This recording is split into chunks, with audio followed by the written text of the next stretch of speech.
We even got into what I believe was one of the other really poor policies that were done by the Thatcher government, which unfortunately wasn't something that was done in so cynically as this one does. And now, one of the big like key Thatcherite policies of the 80s was right to buy. Now, for a lot of the American viewers watching, there was a in the before the 80s, the vast majority of rental accommodation, actually before 2011, the majority of rental accommodation in the UK was run by local councils, so essentially by local government. It was council houses. We spent a large time in the post-war period, like over 20 years, building a huge slew of council housing, like built by local authorities for the purpose of being run for social house, the purpose of social housing. And this continued until the 80s, where they stopped building new council houses, and they had a policy which is a kind of a key Thatcherite policy called right to buy. Now, I don't believe that this was done cynically, because I mean, well, for all the bad things that Margaret Thatcher did, at least I can understand that she at least wanted to solve problems that existed in society, and she had a personal ideology that stated that if you own a house or a large piece, kind of a large thing like that, if you have such a level of personal wealth, that would make you a better member of society. And I don't know whether I necessarily agree with that, but I can see the point of view. The policy of right to buy meant that working class people who lived in council accommodation, if they raised enough money, could buy their council house from the local authority to then give them a personal piece of wealth that then they could accrue wealth with and essentially move out of the working class later on.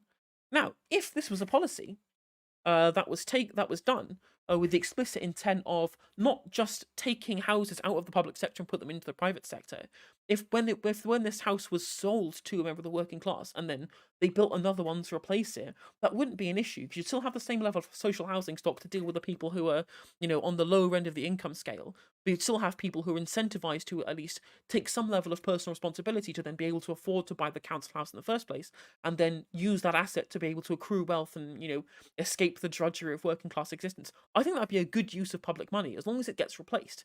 But the problem is it wasn't used to replace. It wasn't used only as a means with which to transfer asset wealth to the working class. What it was mostly ended up doing was a way of privatizing yet another level of the public sector, which is taking council houses out of local authorities and putting them into the private market.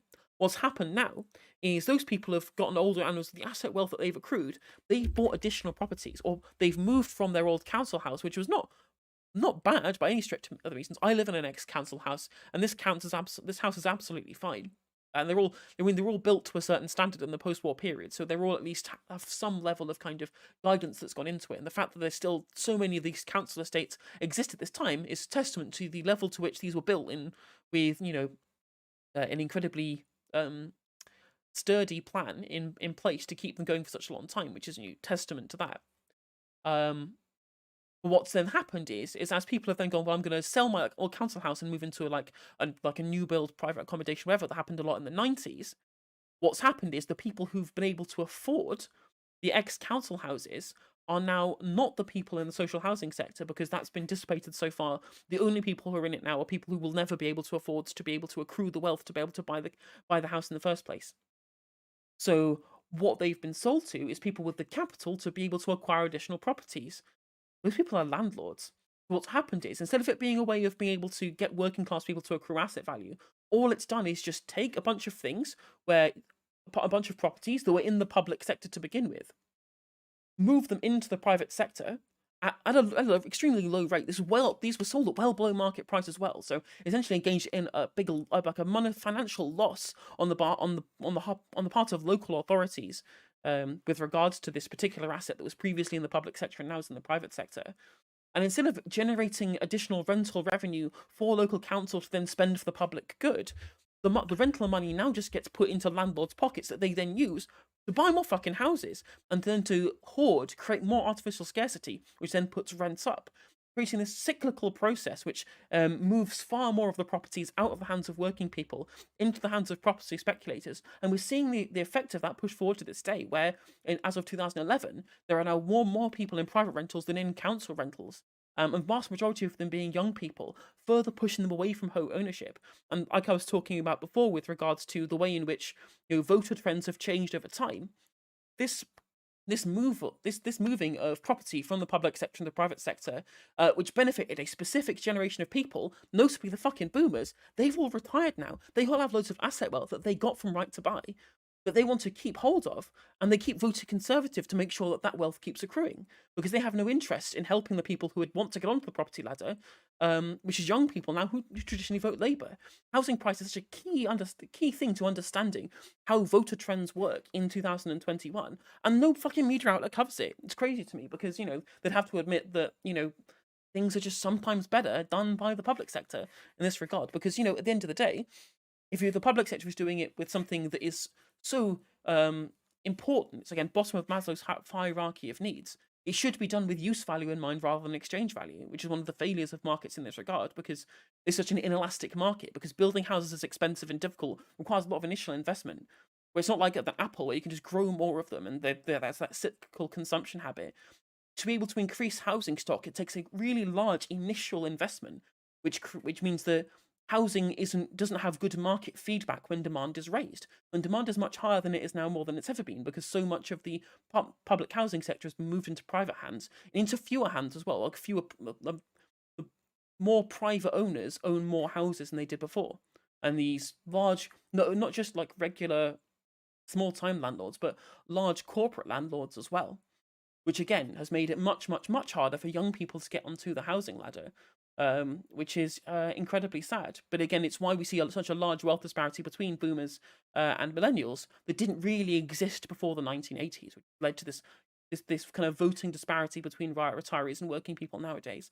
I keep going on about it. I'm sure those people have not watched my stream before, because obviously you've just been raided, but I will continue to talk about the way in which Thatcherite right to buy policy has affected the voting trends that we see nowadays, and why people who talk about traditional working class voters and traditional middle class voters and Labour and Conservatives just don't have a fucking like baby brained understanding of this issue, because things are so structurally determined by policy from decades and decades ago, which is really interesting to look at. And it's yeah, pretty sad, as I said, because what happens now is the house prices are so high and rental prices are so sky high because private investors want to just generate as much profit as they can without any kind of thought about what effect that would have on the people who are actually renting. People can't afford to rent these properties, but the government just can't just have people on the street. So we now pay loads of public money in housing benefit to people to pay their rent, which then goes into the pockets of private landlords. Whereas previously, all that money we would have spent on housing benefit was just spent on buying more public housing or creating more public housing, and then the rent from that then got put into the public coffers. So instead of spending money on an asset for the public sector, we're now spending money because people can't afford rents because public housing's been sold off, and that money's just going into the pockets of greedy landlords, which they then use to buy more property and make things more unequal. It's such traumatically stupid public policy, not just from like a humanitarian regard because of the way in which it makes working class existence much harder, but also just from like a fiscal perspective as a government. Because if you had all of that housing stock, you'd be generating additional council local profit. But you don't get that because all of that money is going from the government into the hands of private landlords. It's crazy. It's such an inefficient and stupid system because neoliberalism is just like completely obsessed with the exchange value of commodities rather than thinking about what someone might actually use them for, which is, fucking living in it. 'Cause it's a fucking house. That's what it's for. It's not supposed to be a property, a speculative property investment. It's supposed to be a place where somebody fucking lives, right? Sorry, I got angry there. I shouldn't really get as angry as that, but it just frustrates me because the housing crisis is one of these big issues, and people just don't think about it critically, whereas they really should.